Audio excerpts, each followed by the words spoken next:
미야자키 하야오의 이웃집 토토로는 이사하는 한 가족의 모습을 보여주며 시작합니다. 짐을 넉넉하게 실은 작은 3륜 트럭으로 논두렁기가 산길을 지나 새로운 집에 도착하자 아이들은 신이 난 듯 이곳저곳을 돌아다닙니다. 이사라는 건 자신이 살던 곳을 새로운 곳으로 옮기는 걸 말합니다. 그러나 이사에는 단순히 거처로 옮기는 것 이외에도 이사하는 사람의 심리 변화를 내포합니다. 앞으로 새로운 환경에 적응해야 하는 이주자의 마음에는 반드시 변화가 찾아오기 때문입니다.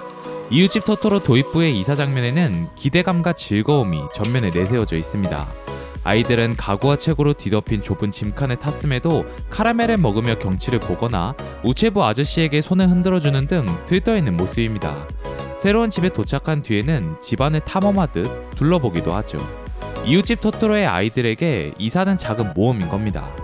이 장면의 묘사 자체도 아이들이 주고받는 내용이 템포감 있게 그려져 관객들에게 기분 좋은 즐거움을 주고 있습니다. 이러한 아이들의 기대감과 즐거움은 토토로와의 만남으로 이어집니다. 새로운 곳으로 이동한다 라는 이사의 묘사를 통해 토토로와의 만남을 예고하고 있는 겁니다. 그러나 아이들에게 이사는 즐거움만을 주는 것은 아닙니다. 동시에 불안함을 수반하는 것이기도 하죠.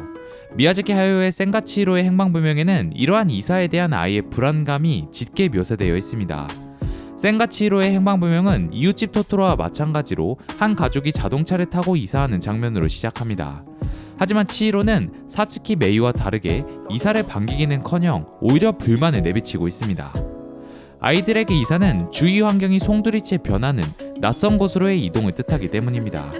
낯선 곳은 제 아무리 어른이라고 할지라도 두려운 법이죠. 하물며 학교도 친구들과도 헤어져야 하는 아이의 입장에서는 익숙한 환경에서 벗어나는 것만으로도 상당한 스트레스로 다가올 겁니다. 그리고 아이들이 느끼는 이러한 감정은 작품 내 묘한 설득력을 부여해줍니다. 토토로에서 아이들이 기묘한 생명체를 만나고 행방불명에서 치히로가 카미카쿠시를 당하는 신기한 현상에는 이사라는 큰 변화에 대한 감정이 만들어낸 판타지로서의 설득력이 있습니다. 누구나 한 번쯤은 어린 시절의 이사로 복합적인 감정을 느낀 경험이 있을 겁니다. 미야자키 하야오도 어린 시절의 전학으로 막연한 불안감을 느꼈다고 하죠. 관객은 친숙한 경험에 대한 자신의 감정을 떠올리며 주인공들이 겪는 신비한 일도 실제로 있을 수 있다고 받아들이게 됩니다. 불안한 사춘기 소녀들의 어지러운 감정이 백일몽으로 나타났거나 혹은 판타지 세계로의 연결로 이어졌다고 생각하는 것이죠. 관객은 근본적으로 눈앞에 펼쳐지는 영상이 사실이 아니라는 것을 인지하고 있습니다. 그러므로 영화의 세계로 관객을 끌어들이기 위해선 적어도 영화가 지속되는 동안에는 그것이 그럴듯하다고 느낄 수 있는 현실감을 만들어내야 합니다. 미야자키 하야오가 작품의 도입부에 이사 장면을 넣은 이유도 같은 맥락에서 이해할 수 있습니다.